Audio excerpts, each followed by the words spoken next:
El crimen de Carmen Broto 1949. María del Carmen Brodensbill, más conocida como Carmen Broto, era una mujer alta y con una larga melena rubia, parecía una de las famosas actrices del Hollywood de la época.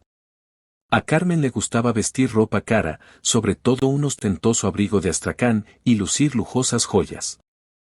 Antigua empleada del hogar, Carmen había abandonado su Huesca natal para probar suerte en la gran ciudad, en este caso Barcelona, donde descubrió que podía sacar un gran partido a su privilegiado físico. Carmen decidió entonces dejar la bayeta para convertir su cuerpo en su principal fuente de ingresos. Así, gracias a su impresionante presencia pudo acceder muy pronto a las altas esferas de la sociedad barcelonesa, convirtiéndose en una conocida prostituta de lujo de la ciudad condal. Desde aquel momento se la veía muchas veces en compañía del famoso empresario Juan Martínez Penas, dueño del Teatro Tívoli, quien, haciéndola pasar por su querida, al parecer encubría de ese modo su homosexualidad.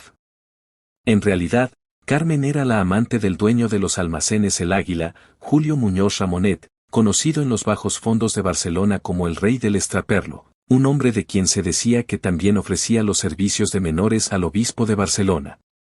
Muñoz Ramonet se había casado con Carmen Villalonga, hija del presidente del Banco Popular.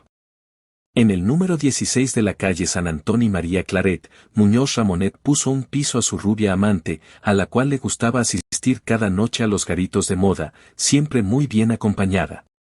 Carmen acabó siendo conocida en los ambientes nocturnos de la ciudad como la Cascabelitos por su vida alegre y disipada. Pero a pesar de su desparpajo, Carmen era una mujer muy confiada, a la que le encantaba hacer ostentación de sus joyas cuando salía a divertirse. Entre sus amigos estaba Jesús Navarro Manau, un joven apuesto por el cual ella sentía debilidad.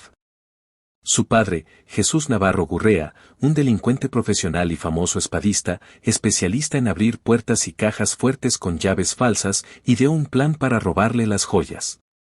La madrugada del 11 de enero de 1949, el cadáver de Carmen apareció semienterrado y envuelto en su abrigo de astracán azul en un huerto privado de la calle Legalidad, con el rostro y la cabeza desfigurados por los golpes que le propinaron con una masa de madera y, evidentemente, sin las joyas que lucía la noche anterior. La brutalidad del crimen conmocionó a los barceloneses. Pero los asesinos dejaron demasiadas pistas y a la policía no le fue difícil dar con ellos. Los criminales habían planeado emborracharla, pero Carmen soportaba muy bien el alcohol y al ver que se resistía más de la cuenta decidieron acabar con su vida a golpes.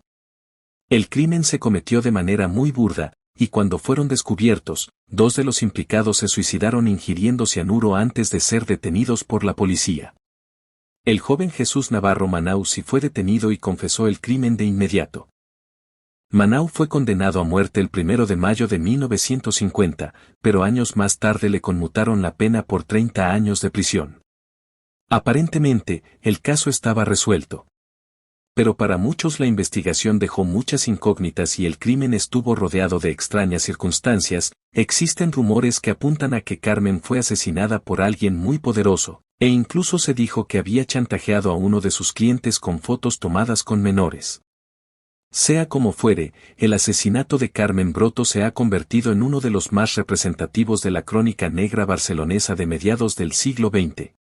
El crimen de las estanqueras de Sevilla 1952. Matilde y Encarnación Silva eran 2 hermanas que vivían en la sevillana población de Estepa, solteras y con algo más de 50 años.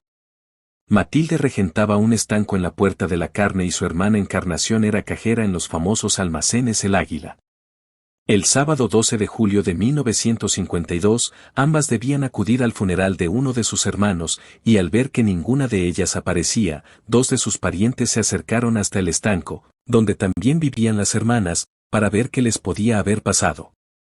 Tras llamar reiteradas veces al timbre forzaron la puerta y allí estaban las 2, tendidas en el suelo con evidentes signos de haber sido brutalmente asesinadas. La sociedad sevillana quedó conmocionada al enterarse de la muerte de estas 2 mujeres acaecida el día anterior, 11 de julio de 1952, tras recibir 13 y 16 puñaladas respectivamente. En un principio parecía que el robo no había sido el móvil del asesinato, ya que tanto las joyas como el dinero de la recaudación del día anterior estaban en su sitio. Sin embargo, en los extractos bancarios no aparecían anotadas las 25.000 pesetas correspondientes al pago de la saca del tabaco. Esto hizo sospechar a la policía que el asesinato podría tener mucho que ver con aquel botín ahora desaparecido. Durante los primeros días, la investigación parecía haber llegado a un punto muerto y las autoridades presionaban a la policía para que el caso se cerrase cuanto antes. Varios soplos realizados por ladrones de poca monta pusieron finalmente a la policía sobre la pista de Juan Vázquez Pérez, alias el Mellao, quien, tras un día de interrogatorios, delató a Lorenzo Castro Bueno, alias el Tarta, por su tartamudez, justo cuando éste se encontraba a punto de embarcarse en Melilla con la Legión, y a Antonio Pérez Gómez, el cual descargó toda la responsabilidad en el Tarta. En sus declaraciones, el Mellao hizo responsable del asesinato al propio Pérez Gómez, el cual había sido el primero en abandonar la expendeduría. Tras varios días de interrogatorios, el Tarta seguía negando su participación en el asesinato de las dos mujeres, pero, presionado por la policía, cometió un error. Para asegurarse de que los 3 detenidos habían sido realmente los autores de los crímenes, la policía los llevó al estanco para realizar una reconstrucción de los hechos. Allí, los 3 empezaron a discutir sobre cuál había sido su implicación y salió a relucir un bolso que el propio Tarta se había llevado y cuyo botín, entre 7 y 9.000 pesetas, no había repartido entre sus compañeros. Según la reconstrucción de la policía, el Tarta fue el asesino de Matilde, mientras que Pérez Gómez, con la ayuda de Vázquez Pérez, acabó con la vida de su hermana Encarnación. El 21 de octubre de 1954 empezó el juicio.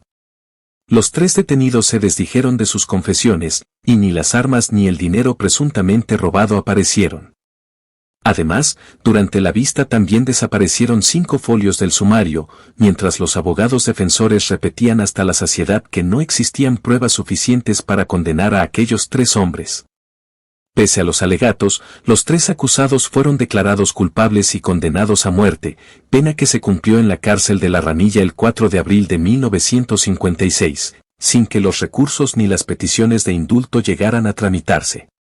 Se dice que, 2 décadas después, el verdadero autor de los crímenes confesó su autoría bajo secreto de confesión al fraile capuchino Hermenegildo de Antequera, uno de los religiosos que asistió a los condenados en su última noche, e incluso le habría revelado datos que hasta aquel momento no se habían hecho públicos.